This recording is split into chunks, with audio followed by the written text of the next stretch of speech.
Naganap nung Sunday ang Earth Day at syempre maraming mga celebrities ang nakijam during the special event dedicated to Mother Nature. Silipin natin ang eksena sa naganap na party for a cause. Celebrities nakiisa sa ginanap na Earth Day celebration nitong nakaraang linggo. Ilan sa mga spotted celebrity na all-out ang support to save Mother Earth ay ang singers sila Jed Madela at Zia Quizon. Isang concert for a cause ang dinaluhan ng dalawa to raise awareness for a cleaner, greener environment.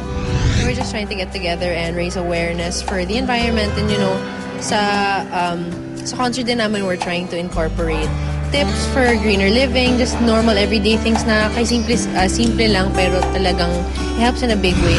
Ayon kay Jed, ang pagsuporta para sa isang malinis at maayos na kapaligiran ay hindi raw natatapos sa isang awitin lang. Dapat daw ay isinasa puso rin ito. I love plants, I love trees. So yung bahay ko pag napuntahan nyo, para siyang gubat. Bukod kina Zia at Jed, nakiisa rin ang twin star na si Bea Binene sa pagdiriwang ng Earth Day.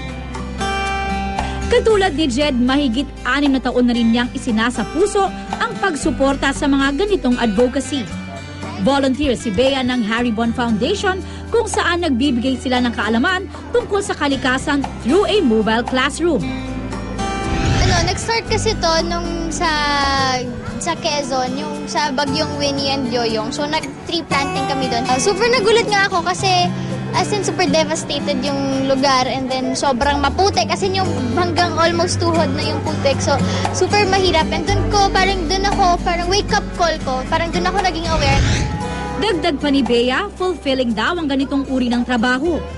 Dito matutulungan namin yung mga bata, madadagdagan namin yung kaalaman nila tungkol kay Mother Earth. Kaya naman, ang sigaw ni Bea, We need to conserve talaga and protect Mother Earth.